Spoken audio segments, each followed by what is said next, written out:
నేను సూటిగా అడిగిన మూసీకి తెచ్చే నీళ్లు కాళేశ్వరంలోని మల్లన్న సాగర్ ప్రాజెక్ట్ నుంచే తెస్తున్నారా అని అడిగాను. సమాధానం లేదు. మూసీకి మేము వ్యతిరేకం కాదు, మూసీలో పేదల ఇండ్ల కూల్చివేతకు వ్యతిరేకం. ఆ పేదలకు 2013 చట్టం ప్రకారంగా డబ్బులు ఇచ్చారా, ఇస్తే వివరాలు చెప్పండి అని అడిగాం. ₹1 ఇవ్వలేదు. వాళ్ళ ఇండ్లు కూలగొట్టి కేసీఆర్ గారు కట్టించిన డబుల్ బెడ్రూమ్లు ఇచ్చి పంపించారు. మేమేమో బాధ్యతాయుతంగా పేదల పక్షాన ప్రజల పక్షాన మేము మాట్లాడాం. మేము మాట్లాడితే అడ్డగోలుగా ముఖ్యమంత్రి గారు మాట్లాడినరు. మూసీ ప్రక్షాళనకు నడుం బిగించిందే బీఆర్ఎస్. 32 ఎస్టీపీలు కట్టింది బీఆర్ఎస్. మరో 39 ఎస్టీపీలు కట్టడానికి అమృత్ ప్రాజెక్టులో ప్రతిపాదనలు పంపిందే బీఆర్ఎస్. వాటి గురించి మేము మాట్లాడినాం. కానీ రేవంత్ రెడ్డి గారు ఎంతసేపు ఎదుటి వాళ్ళ మీద బాడీ షేమింగ్, నువ్వు పొడుగు ఎక్కున్నావు, నువ్వు అద్దాలు పెట్టుకున్నావు, ఏంది చిల్లర మాటలు, నువ్వు ముఖ్యమంత్రివా ఏమన్నా స్ట్రీట్ రౌడీవా? స్ట్రీట్ రౌడీలు కూడా నీకంటే మంచిగా మాట్లాడతారు.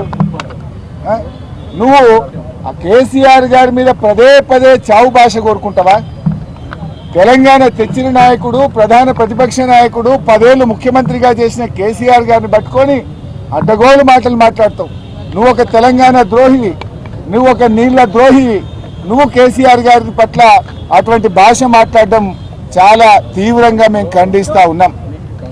రాహుల్ గాంధీ గారు పొద్దున్న లేస్తే రాజ్యాంగం చేతిలో పట్టుకొని తిరుగుతాడు. ఇక్కడేమో అసెంబ్లీలో రాజ్యాంగం ఖూనీ అవుతా ఉంది. ప్రధాన ప్రతిపక్షానికి మైకే ఇవ్వడం లేదు. అందువల్ల మేమందరం కూడా ఇక ఈ శాసనసభలో కూర్చున్న వేస్ట్, మైక్ ఇవ్వకుండా ముఖ్యమంత్రిని తిట్టద్దంటాడు. స్పీకర్ గారు ఆన్ రికార్డ్ అక్కడ కూర్చొని మీరు ముఖ్యమంత్రి గారి మీద విమర్శ చేయొద్దు అంటాడు. అనొచ్చా అట్లా స్పీకర్? ముఖ్యమంత్రి గారి మీద మీరు మాట్లాడితే మీ మైక్ కట్ చేస్తా అంటాడు. మరి మేము ఉండేందుకు అసెంబ్లీలో?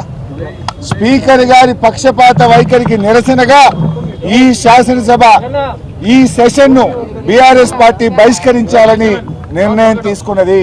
స్పీకర్ గారు, మీరు సభలో అందరికీ సమాన హక్కులు కల్పించే బాధ్యత మీకు ఉంటుంది. మీరు మా దిక్కు చూడరు, మాకు మైక్ ఇయ్యరు. మేము ఒక అక్షరం మాట్లాడగానే మైక్ కట్ చేస్తారు. అంటే ముఖ్యమంత్రి గారు గంటన్నర మాట్లాడితే ఏముండదా? సభలో అందరికీ సమాన హక్కులు ఉంటాయి. ఆయన నోటికి అడ్డు అదుపు లేకుండా చిల్లర మాటలు వ్యంగ్యంగా అడ్డగోలుగా రేవంత్ రెడ్డి మాట్లాడితే నువ్వు ఆపే ప్రయత్నం చేయవు. అన్ని సత్యదూరమైన అబద్ధాలు మాట్లాడితే దాన్ని నువ్వు మాట్లాడవు. ఇవాళ అవినీతి గురించి మాట్లాడుతుండు. అవినీతికి ఇవాళ రేవంత్ రెడ్డి గారు అడ్డాగా మార్చిండు.